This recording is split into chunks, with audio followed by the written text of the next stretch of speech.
la cual está titulada La vida oculta de los mamíferos y sus aplicaciones en oceanografía. Esta posee un doctorado en oceanografía por la Universidad de Edimburgo, Reino Unido de la Gran Bretaña, una maestría en Ciencias del Mar y Tecnología por la UNAM y una licenciatura en Biología por la Facultad de Ciencias. Sus líneas de investigación son la oceanografía y la documentación de estudio de cambios climáticos abruptos del pasado registrados en sedimentos costeros y marinos para reconstruir conexiones entre la atmósfera, el clima continental y el océano.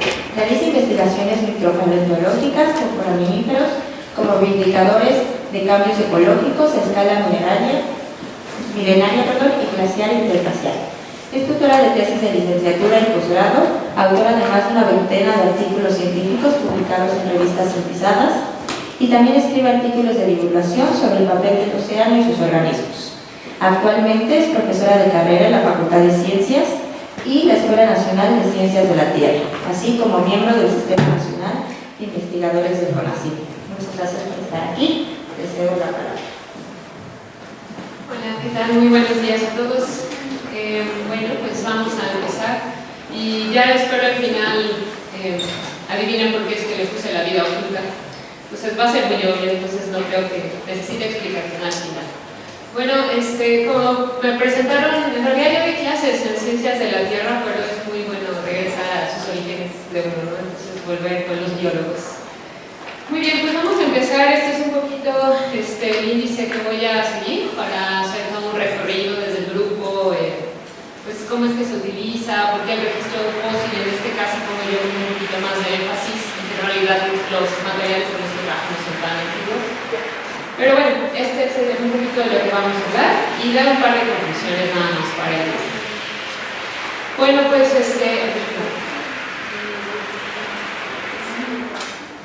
muy bien, bueno, vamos a empezar a hablar del grupo.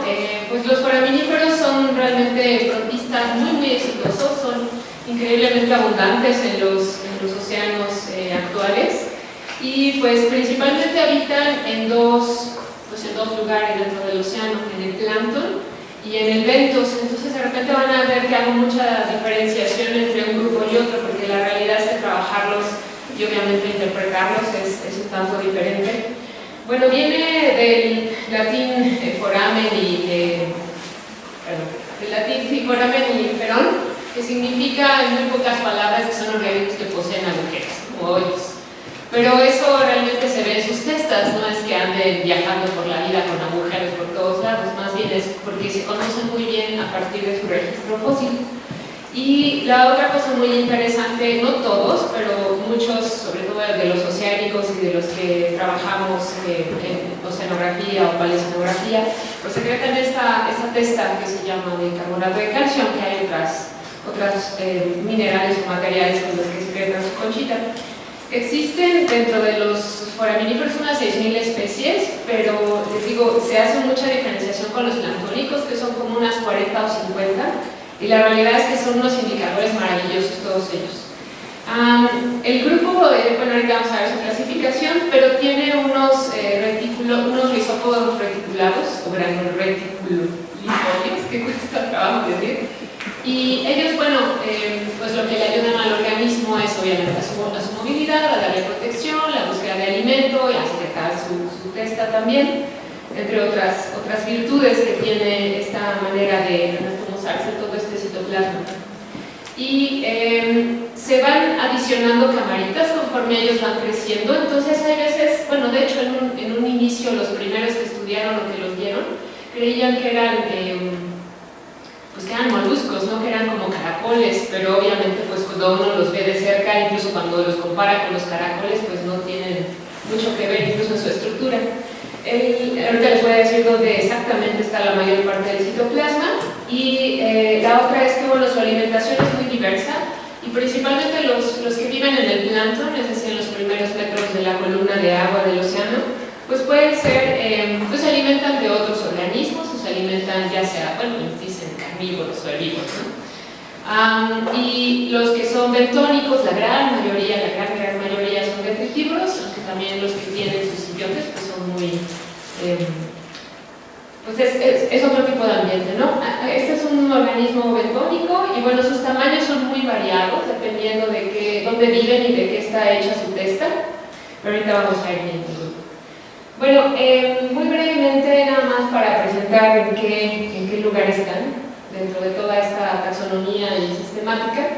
Fíjense que cambia continuamente muchísimo y a veces lo ponen a foraminífera como filum y a veces se queda en su filum, y creo que esto sigue cambiando todavía. Revisé varias y cada vez que reviso como que me las mueven de aquí para acá y de allá para allá. Bueno, hay 4 grandes clases principales y sobre todo esta hipotalamea y globotalamea son las dos donde existe la mayor cantidad de los organismos que tienen una concha de carbonato de calcio. Y solamente una familia que está dentro de este grupo de Rotaliida es donde están los globigerínidos, que son los foraminíferos planctónicos. Entonces de repente cuesta como un poquito identificarlos porque son muy, pues parecen todos como palomitas de maíz. Entonces nada más es como cambia la manera de enrollamiento y el tamaño y estas cosas. Pero bueno, otros grupos que todavía están de repente en Dicercacedis pues son los famosos fusulinídeos, que eran muy importantes en el pasado. Y que además eran gigantescos, muy grandes, algunos medían hasta unos 10 centímetros, ¿no? Cuando ahorita, bueno, obviamente tienen el tamaño de micras. Y bueno, ¿por qué le ponemos tanto énfasis en la cresta? Y de hecho el grupo tiene el nombre de todo esto por su cresta, justamente. Bueno, está formada de calcita, les decía, y como la calcita se puede preservar bastante bien en los océanos bajo ciertas condiciones, no en todos los lugares, ahorita vamos a ver cómo se distribuyen, pero lo que tiene sus testas es esto. Tienen, les digo que se van creciendo y van adicionando una cámara conforme se van enrollando. El tipo de enrollamiento varía mucho. Este es uno que se llama biserial y este es uno que se llama tropospiral. Hay otros tipos, ¿no? Pero bueno, así es como se ven cuando están vivos, ¿no? En el hábitat. Estos en particular son planctónicos y los de acá de este lado derecho son cuando ya están, digamos, muertos y que caen a los sedimentos. Entonces realmente aquí es donde se le ven todos estos agujeritos que poseen, ¿no? Y bueno, las formas también son muy diversas. La realidad es que estos de aquí son principalmente de pared orgánica, pero a su vez son aglutinantes, es decir, las partículas que hay a su alrededor las van pegando en un patrón bastante consistente de acuerdo con la especie. De hecho, esta de aquí les presumo, y es un grupo aglutinado que vive en el fondo de la trinchera de las Marianas, que es la trinchera más profunda que existe, que tiene como unos 11 kilómetros de profundidad. Estos viven en la menos superficie de los océanos y estos son bien coquetos porque en las playas de Japón, cuando se acerca a uno ya hace un aumento a la arena, en realidad son puras estrellitas de estas que son foraminíferos plenamente, ¿no? Entonces, bueno, son muy bonitos, digo yo. Esta es la testa y aquí está la cámara y aquí se muestra el enrollamiento. Aquí es un dibujo de sus rizópodos. Aquí están las cámaras partidas. Cuando están pues propiamente fosilizados no es fácil sacarlos de entre pues ya la roca, ¿no? Que sea sedimentaria, pero es difícil sacarlos de ahí. Entonces lo que se hace son cortes, rebanadas a la roca y se hace algo que se llama láminas delgadas, que se observa este patrón de enrollamiento y justamente la manera en que migran de la primera camarita cuando eran bebitos y luego van creciendo y van migrando a una nueva cámara es principalmente a través de este septo que queda abierto, que recibe el nombre de foramen. Entonces por eso es que foraminífera se refiere a que es portadora de todos estos forámenes, ¿no? Bueno, hablando de su registro fósil, pues es bastante antiguo el grupo. Y la verdad es que la gran mayoría nos referimos a los que secretan esta conchita de carbonato de calcio, porque aunque están los que son aglutinados o los que son de pared proteica, la realidad es que se preservan muy pobremente en el registro fósil y pues es difícil trabajar con ellos, ¿no? Principalmente como los clasificamos, pues viendo su testa, por eso es tan importante y súper útil. Cuando empezaron pues todos esos análisis de biología molecular, la realidad es que de repente empezaron con muchas confrontaciones dentro del grupo, porque obviamente ¿no? La manera en que trabaja la biología molecular pues requiere de esta información genética que obviamente en todos estos grupos ya no existe, ya pues sí, se degradó desde hace muchísimo tiempo y seguimos dependiendo plenamente de la morfología porque no hay otra manera de identificar, como cualquier buen cosa. Entonces la estructura de su pared y su morfología es crucial y el registro estratigráfico es muy amplio. Les digo que principalmente, hablando de foraminíferos, la gran mayoría son bentónicos, pero ahorita les digo cómo evolucionó el grupo planctónico. Y bueno, los bentónicos están desde el carbonífero, o sea, cerca de hace 350 millones de años, y les digo que este grupo de fossilínidos, que ahorita les enseño unas imágenes, eran bastante grandes, pero son los más antiguos. Obviamente antes de esto seguramente había parientes que no tenían ninguna testa. Y los planctónicos, básicamente desde el Triásico, es que están presentes, ¿no? El grupo Rotálida es justo el que dio pie a la evolución de los planctónicos. Y aquí está un poquito lo de los planctónicos. Les digo que viene todos son prácticamente del mismo ancestro, y aquí está Rotálida, y aquí hay algunas diferenciaciones que se van haciendo hacia este grupo de longigenídeos. Y justamente en la transición Triásico-Jurásico es cuando se hicieron sumamente abundantes, bueno, aparecieron, y después hacia el Jurásico y el Cretácico son increíblemente abundantes. Curiosamente, estos eventos donde son más abundantes coinciden con momentos más cálidos del planeta, ¿no? Y ahorita vamos a ver un poquito por qué. Bueno, entonces, parte de lo que estudia los foraminíferos pues es algo que llamamos la micropaleontología, que es una disciplina que justo estudia y clasifica los microfósiles, pero trabajar con microfósiles no es sencillo, porque literalmente la diversidad es gigantesca y va desde animales hasta, obviamente, protistas en sus grupos más diversos, como son en parte los radiolarios, que son parientes muy cercanos de los foraminíferos, ¿no? Y además, obviamente, son heterótrofos. Y tenemos diatomeas y cocolitofóridos, que son propiamente algas, y el grupo de los foraminíferos. Aquí les presumo literalmente a los microfósiles más importantes del océano para poder hacer reconstrucciones de cómo funcionaba la circulación y la productividad y todo esto en el mar. Bueno, ¿qué es un microfósil? Hasta eso cuesta un poco trabajo de definirlo, porque realmente muchos de los que trabajamos con este grupo no están realmente fosilizados, simplemente se van al fondo, se depositan, y los procesos de fosilización obviamente tardan un rato. Requiere una diagénesis y requiere obviamente también incluso una compactación del sedimento hasta hacerse roca, que toma mucho tiempo. Entonces, bueno, le denominamos microfósil a cualquier organismo o resto de organismo que haya quedado preservado en sedimentos o en roca. Y literalmente eso es todo. No importa mucho cómo es que fue preservado o hace cuánto tiempo murió, simplemente si está en los sedimentos y de ahí ya lo sacamos un registro completo y útil para nosotros, le llamamos microfósil. ¿Qué parte de los organismos es lo que se preserva? Les decía que principalmente estructuras que forman estructuras duras, que principalmente la composición va en estas tres categorías. Los que son de sílice biogénico u ópalo biogénico, que también se le llama, como las diatomeas, las espículas de esponja o los radiolarios mismos, están formados de silicio. Y los carbonatados, como foraminíferos y estrácodos. Los estrácodos pues obviamente son animales, no son protistas, pero aún así son pequeños y forman parte de los microfósiles. Y los que son de pared orgánica, como hechos de quitina o de celulosa, como el polen y las esporas, ¿no? Y algunos foraminíferos también tienen paredes orgánicas. Bueno, ¿por qué es que estudiamos microfósiles y por qué es que nos interesa tanto y seguimos con ese asunto de andar buscando literalmente entre el lodo a estos organismos? Pues bueno, uno es que se preservan muy bien y curiosamente mucha gente cree que cuando se mueren los peces o se mueren las ballenas o los tiburones van a dar al fondo del océano y ahí se van preservando los fósiles muy bien y ya tenemos capas y capas y capas de fósiles increíblemente bien preservados, de animales muy grandes y todo eso. La realidad es que el fondo de los océanos está totalmente ausente de alimento y cuando incluso caen los peces o caen las ballenas o caen los tiburones, se comen hasta el hueso totalmente los organismos, entonces no queda nada de ellos y estos en realidad son los que mejor se preservan en todos estos sedimentos, que obviamente ocurren condiciones oxidorreductoras en el sedimento y la degradación de la materia orgánica, acidificaciones, cosas así.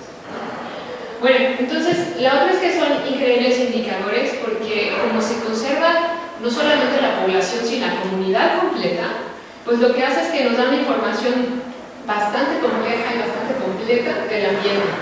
Entonces, en este tema hay otra manera de clasificar a los microfósiles que sería por su papel ecológico y su nivel trófico. Entonces tenemos a todos los que son autótrofos, obviamente productores primarios, que sabemos que realizan fotosíntesis, Si son quimiosintetizadores, desafortunadamente tampoco se preservan porque son bacterias que no tienen estructuras duras, pero los productores primarios como coprolitofóridos y diatomeas. Y dentro de los heterótrofos, pues bueno, sabemos que son consumidores y respiradores, y aunque algunos viven en zonas muy anóxicas, prácticamente cero oxígeno, también son muy importantes para darnos información de qué cantidad de oxígeno tiene el ambiente marino. Bueno, entonces dentro de los microfósiles, como ya les dije, la gran mayoría o muchos son protistas, se encuentran en mucha abundancia, sus comunidades y poblaciones están completas, y la otra ventaja increíble es que necesitamos bien poquito material. A diferencia de cuando uno trabaja con fósiles grandes, digamos mamíferos o eso, pues imagínense, ¿no? El hueso de un mamut aquí, o sea, es enorme lo que necesitas estar trabajando, y como dicen, una golondrina no hace verano, entonces damos este tipo de información, no realmente paleoambiental, ¿no? En nuestro caso. Se acumulan muy fácil, entonces les digo, en unos pocos centímetros de grosor o milímetros incluso, se pueden preservar y tener a toda la comunidad completa, y es relativamente sencillo. Y otro aspecto súper maravilloso es que sirven como marcadores bioestratigráficos. En particular, los foraminíferos se utilizan muchísimo para realizar bioestratigrafía y determinar las edades que han, los estratos, cómo les podemos asignar edades. Bueno, sus patrones de distribución y ecología sí me voy a permitir dividirlos en dos, porque no es lo mismo trabajar con organismos del bentos que con organismos del plancton. Y bueno, definitivamente los organismos del bentos se distribuyen de acuerdo al relieve marino. Es decir, hay organismos que solo viven en la zona litoral, organismos que viven en la zona intermareal, en la zona de plataforma, en el talud, al pie continental, en las planicies y trincheras oceánicas. Y dentro de esto, los factores más importantes que pues afectan su distribución son la distancia de la costa, la salinidad, el contenido de materia orgánica, oxígeno disuelto, profundidad. Y aquí, bueno, son un poquito como, no sé, tal vez no lo noten ustedes porque les necesita un poquito más de ojo entrenado, pero la realidad es que las formas y las estructuras, sobre todo la decoración, digamos, que tiene la concha, cambia muchísimo, ¿no? Bueno, dicen concha, estrictamente hablando es esta, pero también se le dice concha, aunque no sea lo más correcto. Entonces, los que viven en las marismas, en las zonas de manglar, los que viven en las lagunas costeras, en las bahías, todos ellos van teniendo diferentes formas y se pueden identificar muy bien. Entonces, incluso en el registro fósil, si conoces a los grupos y sus morfologías, sabes de qué tipo de ambiente eran necesariamente. Entonces, tenemos aquí, les decía que también los grupos de los aglutinados. Si ven, aquí estamos en las planicies abisales. Las planicies abisales tienen en promedio 4 kilómetros, pero van hasta los 6, o si hablamos de trinchera, hasta los 11 kilómetros de profundidad. Lo que ocurre en el océano es que la calcita o el carbonato de calcio se empieza a disolver con la gran impresión que existe. Entonces, por debajo de los 3.500 metros y los 2.500 metros en otros océanos, de repente el carbonato de calcio se disuelve y no es posible hacerlo estable, ¿no? Entonces los organismos, vean, de ser aglutinados en las regiones costeras o litorales o en las lagunas, en las bahías y lagunas costeras, después se hacen de una estructura de carbonato de calcio, y después pues los que viven en zonas más profundas ya no pueden utilizar esa estructura de carbonato de calcio ni producirlo. Y bueno, también aquí tenemos una relación entre los bentónicos, donde son más abundantes, y donde los planctónicos son más abundantes. Los planctónicos odian el agua dulce, no se van a acercar a la costa, a menos que los lleve una tormenta, literalmente. Ellos también tienen un límite vertical, les digo, por algo que se llama la profundidad de compensación de la calcita, que es ese límite donde se empieza a disolver el carbonato de calcio, ya no es estable y queda en solución, nada más soluble, no precipita. Bueno, y también la diversidad de foraminíferos, en particular bentónicos, como verán, está un poquito más hacia la parte de los taludes, plataformas continentales y zona litoral, ¿no? Casi un poquito opuesto a donde se distribuyen los planctónicos. Y bueno, ¿qué es lo que les afecta mucho? No es tanto la distancia a la costa, así que digas, bueno, si me alejo de la costa ya me perdí. La realidad es más bien el alimento, ¿no? Son cuestiones de alimento, de los gases que respiran o del oxígeno. Entonces, también los ambientes, cuando son oligotrópicos, que significa que casi no tienen nutrientes, entonces eso pues no permite que haya una gran diversidad o proliferación de productores primarios, que es lo que ellos comen. Entonces, pues obviamente el alimento es limitado. En las zonas mesotróficas son el ideal porque además el oxígeno no se agota. Y en las zonas eutróficas, que es donde hay más nutrientes, de cuenta, no sé, como cuando ocurre en algunas bahías que están muy llenas de material que viene de los ríos o que hubiera muchos, no sé, tal vez de estos dinoflagelados que producen florecimientos algales nocivos, pues ahí sí hay muchísima materia orgánica, pero el asunto o el tema es que el oxígeno se agota. Entonces ellos literalmente no pueden ser muy diversos, ¿no? Entonces hay una relación con eso. Y les digo, la otra pues tiene que ver con la cantidad de materia orgánica que se acumula y también la distancia a la costa de acuerdo a los diferentes ambientes o microambientes que se van haciendo. Y obviamente su diversidad va variando dependiendo todos los factores y las competencias y todo con lo que tienen que interactuar estos organismos. Sus preferencias alimentarias o alimenticias, van obviamente cambiando, no solamente a lo largo del relieve, sino también en la verticalidad de las aguas. No es lo mismo vivir en la zona nerítica que en la zona oceánica y todos estos detalles, ¿no? Los foraminíferos planctónicos, ellos principalmente se distribuyen en estas regiones. Están los que viven en la zona tropical, en la zona subtropical, en la zona, zonas transicionales, zonas subpolares y zonas polares. Y son literalmente bien tajantes en sus distribuciones. Entonces, por ejemplo, solo hay una sola especie de la zona polar, no hay más. Ella es la ama y señora de las zonas polares. En las zonas subpolares hay menos, pero son dos las principales. Y obviamente, ¿no?, en las zonas tropicales y subtropicales donde hay mayor diversidad, hay mayor competencia, sí, pero también hay mayor alimento, hay mayor número de, digamos, zonas donde habitar, o sea, los nichos son más diversos. Y entonces eso hace que sean no tan abundantes, ¿no?, obviamente dominan por mucho una sola especie en las zonas polares, pero sí hay como un poquito para todos, ¿no? Y bueno, como determina mucho su distribución, la temperatura, la salinidad, el contenido de materia orgánica, la profundidad, la turbidez, la química del agua, pues todos ellos son indicadores justo de todos estos parámetros y se puede reconstruir. Entonces, ¿qué es lo que realmente estudiamos de todos ellos? Pues los estudiamos como dos grupos un tanto distintos. Los estudiamos desde una perspectiva biológica y los estudiamos desde una perspectiva química. De hecho, la primera vez que trabajé con foraminíferos yo estaba convencida de que eran seres vivos y solamente podemos estudiarlos como seres vivos. Y cuando empecé a trabajar con geólogos o con oceanógrafos me dijeron, es que no tienes que verlos como seres vivos, tienes que verlos como partículas, porque justamente esas partículas de carbonato de calcio pues lo que hacen es que se preservan diferencialmente en el océano y hay que poner cuidado en eso. Entonces me costó mucho trabajo, pero después entendí cuáles eran las ventajas de trabajar con el grupo de las dos formas.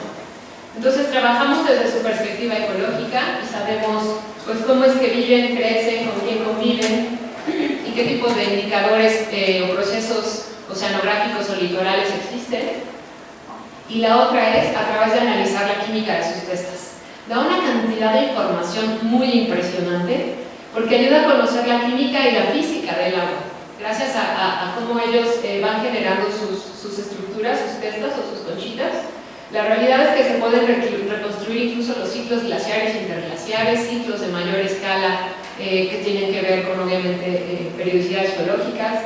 Podemos con ellos reconstruir el volumen de hielo global, podemos reconstruir la temperatura, podemos reconstruir la salinidad, y no viendo necesariamente a ellos como seres vivos, sino viéndolos como partículas de carbonato de calcio y cómo se van fraccionando los isótopos, ¿no? Entonces, ¿qué es lo que estudiamos con ellos? Pues bueno, cada especie sí hay que conocerla muy bien si la vas a estudiar desde la perspectiva biológica. Y la otra es que si te vas al pasado, pues tienes que saber cómo es que sus poblaciones o comunidades han ido cambiando. Entonces, hagan de cuenta, ¿no? Aquí tenemos la edad en años, que se determina en un núcleo de sedimento que se llama, un montón de estratos que tienen ciertas estructuras sedimentarias. Estos son realmente archivos paleoclimáticos o archivos paleoceanográficos. Y aquí, con sus testas, con la isotopía estable de oxígeno de los foraminíferos, podemos reconstruir el nivel del mar, podemos saber si era alto o era bajo. Y aquí están diferentes especies. Aquí les agrupé como especies cálidas, especies frías, especies de una corriente muy particular que se encuentra en el Golfo de México, que se llama la corriente Lazo, o especies que no les gusta mucho la salinidad muy elevada. Entonces vean cómo revisando un núcleo que tiene 29.000 años, vamos viendo variaciones en estas poblaciones. Y entonces, ¿cómo van cambiando cada una de ellas? Entonces, después de contarlas y de saber en qué escenario paleoclimático estábamos, pues podemos reconstruir qué condiciones había en cada momento. Por ejemplo, esto de aquí, este periodo que está en la base del núcleo, en realidad era el último máximo glacial. Y es, bueno, obvio que estas especies que son frías, pues predominan durante ese periodo. Y luego en la cima llegamos al Holoceno, que es el periodo interglaciar en el que vivimos, y definitivamente proliferaron más las especies cálidas, en este caso podríamos decir del Golfo de México, y en las transiciones, o en lo que llamamos desglaciaciones, ocurrieron otras tantas cosas, otras situaciones. Y entonces con eso, pues vamos identificando qué es lo que queremos saber de ellos, y no solamente nos conformamos con lo que ya hay presente de información de ellos, es un grupo increíblemente estudiado. Todo el mundo, una vez que entra a estas cosas de paleoceanografía, lo primero que mira son los foraminíferos, porque son bien fáciles de extraer y son muy grandes, a diferencia de otros grupos, ¿no? Entonces, también hay que ir al océano otra vez e investigar cómo es que se distribuyen, dónde están presentes, sobre todo con este tema del cambio global, el calentamiento y todo esto que está sucediendo. Regresamos para ver cómo es que cambian sus poblaciones y después buscamos otra vez en los núcleos a ver cómo se manifiesta todo eso y así se empiezan a hacer las calibraciones. Los organismos pues se colectan de dos formas necesariamente. Si quieres a los planctónicos, necesariamente tienes que ir con una red, ¿no? Estas que son redes de plancton, obviamente para el tamaño que ellos tienen. Y hay otras que son, que le llaman MOPNES o multinivel, que lo que hacen estas es, de cuenta, está el barco y mete una red, bueno, un conjunto de redes. Entonces cada una de estas cosas que se ven plegadas es una red diferente. Lo que se hace es meterlas todas cerradas, háganme cuenta, yo quiero colectar a este nivel y las meto y ahí abro mi red inferior y arrastro. Y después ya cierro esa red y me subo a otro nivel y arrastro. La cierro, subo a otro nivel y arrastro y así sucesivamente y tengo un muestreo de todo ese tramo donde los organismos viven y de esa manera puedo saber exactamente en qué estrato vive cada uno de ellos y qué es lo que está sucediendo. Esta, digamos, es la tradicional, la más simple. Este es un arrastre ya sea horizontal, un arrastre vertical en la columna de agua, y ahí me los voy llevando. Ahora, para los bentónicos, pues no voy a meter red, porque si no el lobo se me llenaría la red y se rompe y ya no sirve de nada. Para eso sí necesitamos dragas especializadas que no nos perturben mucho, que digamos, el sedimento, o si queremos ir muy atrás en el tiempo, pues, y sacar núcleos, pues necesitamos nucleadores, ¿no? O incluso si queremos ir hasta eras geológicas muy antiguas, pues sí necesitamos perforadores que sacan con estas torres que utilizan los petroleros. Y bueno, hay núcleos de diferentes estilos, dependiendo qué tanto sedimento quieres, de qué longitud, de qué tiempo, qué tanto necesitas, etcétera, etcétera. Pues ya que se hace todo eso, hay que llevárselos al laboratorio y contarlos, e identificarlos y sacarlos, y empezar a hacer estas curvas de rarefacción para ver cuántos vas a necesitar en cada uno de los lugares. Porque no es lo mismo, hagan de cuenta, si yo colecté ciertos sedimentos, me dices, ¿y cuánto dejas de contar para saber que tu población y tu comunidad están completas? No puedo contar 5.000 millones de organismos, o sea, se me va la vida y la verdad no tiene sentido. Entonces, con estas curvas de rarefacción lo que hacemos es encontrar un momento donde diríamos que toda la comunidad ya está representada porque se hace plana, ¿no? Aquí está el número de especies, el número de especímenes, y normalmente les diré que entre 300 y 500 organismos necesitas por muestra para tener a todos representados. Parece mucho, pero la realidad es que no es tanto. Y bueno, la ventaja es que no hay que usar realmente microscopios más que el estereoscópico, y con eso es más que suficiente para verlos, ¿no? Por lo grandes que son. Bueno, pues nada más les voy a platicar algunas aplicaciones, ¿no? Trabajos que hemos realizado para, sobre todo, entrar en este tema que es lo que en realidad yo me dedico, que es la paleoceanografía. La paleoceanografía lo que trata de hacer es estudiar a los océanos del pasado y sobre todo no solo como la oceanografía en sí, sino como parte del sistema climático. Entonces la paleoceanografía es parte de la paleoclimatología, que lo que trata es de entender obviamente el estudio de estas interacciones, ¿no? Que hay entre la agrosfera, la biosfera, la litosfera, la atmósfera, todos ellos parte del sistema climático. Y bueno, lo que usamos pues, son registros marinos y costeros, que lo que implican es estar literalmente revisando el lodo todo el tiempo, ¿no? Nos encanta batirnos del lodo y sacar la información que hay en el lodo es vasta, muy vasta y muy importante y muy multidisciplinaria. Bueno, una de ellas es, les voy a enseñar un trabajo de distribución, cómo es que encuentras la distribución de los organismos y por qué la puedes utilizar para hacer reconstrucciones. Entonces, este es un trabajo que yo hice cuando estaba en la maestría, de hecho, y se publicó a partir pues de que encontramos cosas muy interesantes con estos grupos. Entonces, bueno, primero es ver la relación, que está abreviado, foras planctónicos o plancton y foraminífera, perdón si ya no cambié estas dos letras. Y bueno, les platico que el Golfo de Tehuantepec, no sé si todos lo ubican, y espero que sí. Aquí está el Golfo de México, la península de Yucatán, aquí está el Golfo de Tehuantepec. El Golfo de Tehuantepec es bien peculiar porque lo que tiene es que se forma algo que se llaman surgencias. Y lo ocurre cuando hay nortes en el Golfo de México, llegan los vientos a esta región que se llama el Paso Chivela o la Ventosa, y lo que ocurre es que los vientos del norte atraviesan por esta región, y como está aquí la sierra de Oaxaca y aquí la sierra de Chiapas, en el Istmo hay una depresión continental, bueno, depresión del relieve. Entonces es una zona plana y lo que hace es que la sierra sirve como embudo y pasa el viento con una intensidad bastante grande, y lo que genera es que el agua superficial se la lleva hacia mar adentro y aflora agua subsuperficial que es fría y muy rica en nutrientes. Entonces a los organismos les encanta andar por ahí comiendo, y obviamente es una zona de pesquerías importante, que ya está muy sobreexplotada, pero bueno, sigue siendo importante.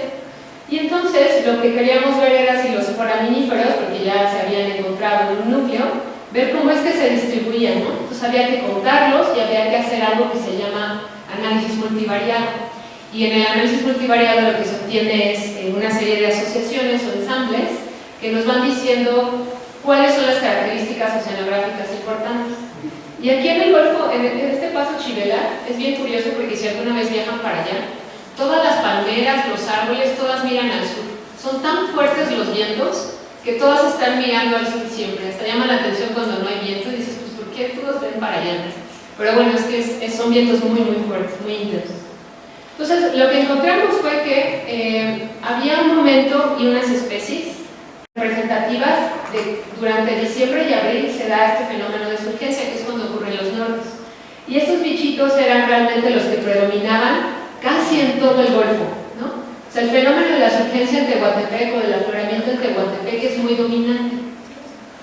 Pero después, cuando seguimos analizando, encontramos una serie de especies de transición y después encontramos unas especies de estratificación. Entonces, lo que ocurre en el Golfo de Tehuantepec es que cuando llega... Lo que ocurre en Tehuantepec es cuando pasa el viento, toda el agua se revuelve, les digo, se lleva el viento del agua hacia el mar adentro y aflora en aguas subsuperficiales, y entonces la gran mayoría de los organismos afloran. Pero aquí hay algo que se llaman dos remolinos, y un remolino es realmente pues muy agitado y se mantiene casi todo el tiempo aunque haya poco viento aquí. Y el resto del tiempo, cuando no hay surgencia, las aguas del Golfo de Tehuantepec están estratificadas y se mantienen muy calientes. Si van ustedes a las costas de Oaxaca o Chiapas en verano, las aguas son bien calientes. En realidad hasta te cansa estar ahí adentro porque hay aguas que a veces llegan hasta 32 grados, que pareciera no mucho, pero para el océano es increíblemente caliente. Bueno, una vez conociendo esta distribución, nos fuimos a colectar un núcleo. Y bueno, recuerdo tres, pero estos núcleos lo que quisimos es saber cómo se distribuían las especies ahora en el tiempo, y queríamos ir desde lo que llamamos el último máximo glaciar hasta el Holoceno, ¿no? O sea, el Holoceno es nuestro presente. Bueno, aquí en la cima es nuestro presente, es un periodo cálido y acá un periodo frío y la desglaciación. Entonces, otra vez, veíamos aquí el Golfo de Tehuantepec. Esta es la corriente cálida que viaja al norte, y durante el invierno hay una corriente fría que no llega hasta acá, sino más bien le pega un poco más los vientos, ¿no? Y lo que encontramos fue literalmente casi las mismas especies que había en la superficie, pero estas las veíamos como cambiaban a lo largo del tiempo. Y es sobre todo bien obvio en este registro que en el presente lo que domina, o la asociación o el ensamble que domina, es definitivamente el de la surgencia y el de transición. Sin embargo, lo que dominaba durante el periodo máximo glaciar era la dominación de estas especies cálidas y pobres en nutrientes. Pero dirían, bueno, si es un glaciar, ¿por qué dominan las especies calientes? Lo que sucedía es que, al parecer, los vientos del norte no pasaban por aquí cuando era el momento glaciar. Los nortes seguramente sí se formaban, pero se desviaban, estaban desplazadas las setas de vientos, y lo más seguro es que o estuvieran más hacia el continente o más hacia el Atlántico. Como no pasaban justamente por aquí, literalmente las aguas se mantenían cálidas con esta corriente permanentemente ahí dispuesta. Entonces hay que conocer muy bien el lugar para saber qué es lo que va sucediendo, y a veces cosas que creemos que deberían suceder, todo el mundo diría, pues en el glaciar debe estar más frío. Pues sí, pero ocurren procesos, ¿no?, de movilización de vientos que no necesariamente hacen eso. Bueno, estos lugares también son importantes porque ahí no había foraminíferos, nada, cero, no se preservaron. Parte de las teorías que tenemos, porque había que hacer estudios geoquímicos, es que hay veces donde probablemente las aguas eran un poquito más ácidas, porque esta corriente de aquí puede llevar si estas dos regiones eran más productivas, podrían llevar más materia orgánica disuelta y solubilizar a los carbonatos que hay presentes, ¿no?, tal vez en el registro. Entonces, bueno, son como una historia desde dos vías, desde la parte ecológica y desde la parte geoquímica. Y bueno, ya nada más por último, aquí está. Este es un proyecto que acabamos de terminar, y ahora es en el Golfo de México, y bueno, lo que tratábamos de hacer en este sitio es reconstruir la extensión de esta corriente que se llama la corriente Lazo. Este puntito blanco que está aquí es donde obtuvimos un núcleo, y aquí sí nos fuimos atrás en el tiempo para revisar varios periodos glaciares e interglaciares del Pleistoceno. Y esta cosa ahí para que vayan viendo cómo cambia la circulación. Bueno, en realidad es un mapa de temperatura, pero se ve muy bien cuando se marca la corriente Lazo, ¿no?, que ingresa al Golfo de México, que tiene esta forma de lazo justamente, y por eso es que así le llaman. Entonces hay veces que es débil y hay veces que es mucho más intenso. Vean, aquí casi llega al norte, donde está la desembocadura del Mississippi, y hay un momento en que se retrae. Aquí parece que ya no está, pero la realidad es que más bien el océano se calentó tanto, y como es un registro de temperatura ya no se ve. Pero cuando es la época invernal, sí se marca muy bien la corriente Lazo. Entonces, bueno, lo que queríamos era eso, pero independientemente del objetivo paleoceanográfico, resulta que el núcleo era tan antiguo que no había manera de fechar por radiocarbono, y el registro isotópico no era el mejor porque tuvimos problemas de diagénesis, y entonces dijimos, ¿saben qué? Vamos a ver a los foraminíferos. Y los foraminíferos lo que nos marcaban muy bien era justamente esos cambios glaciares e interglaciares. Y no solamente nos dio la información de cómo es que esta corriente se extendía o se contraía durante los diferentes momentos glaciares e interglaciares, sino que en realidad pudimos incluso determinar edades, o sea, ponerle número a cada uno de estos estratos. Resulta que hay una curva muy famosa que se llama la curva de delta de oxígeno 18 de los foraminíferos bentónicos, que como ellos están calcificando continuamente y se van preservando en todos los registros sedimentarios, lo que hicieron un grupo de investigadores fue ir y colectar en la zona, en muchos lugares del mundo, y colectaron núcleos y analizaron la geoquímica isotópica de las conchas y obtuvieron una curva patrón. Cuando el nivel del mar es alto, asumimos que son periodos calientes, ¿no?, como el presente, y cuando el nivel del mar es bajo, asumimos que son periodos glaciares, ¿no?, como el que ocurrió hace 20.000 años, cuando todavía existían los grandes mamíferos del Pleistoceno. Entonces, en realidad, estas dos especies nos sirvieron muchísimo como marcadores estratigráficos. Y bueno, hay biozonas que se llaman a partir de donde encuentras una especie u otra, y vean cómo se van alternando sus distribuciones, ¿no? Cuando una aumenta, la otra disminuye, cuando una disminuye, la otra aumenta. Esta se supone que era nuestra curva isotópica, que la verdad tenía varios problemas de preservación, pero comparando con otros registros y con la curva isotópica que generamos por correlación, la realidad es que nos dieron edades maravillosas. Y pudimos identificar que este núcleo llegaba hasta algo que le llamamos el glaciar número 9 y llegar hasta el interglaciar 5, que es el interglaciar anterior al de ahora. Y este interglaciar se estudia mucho porque fue más caliente de lo que está haciendo Entonces es como un análogo moderno para ver qué sucederá cuando se siga calentando más el planeta y qué tipo de escenario es el que pudiéramos medio predecir.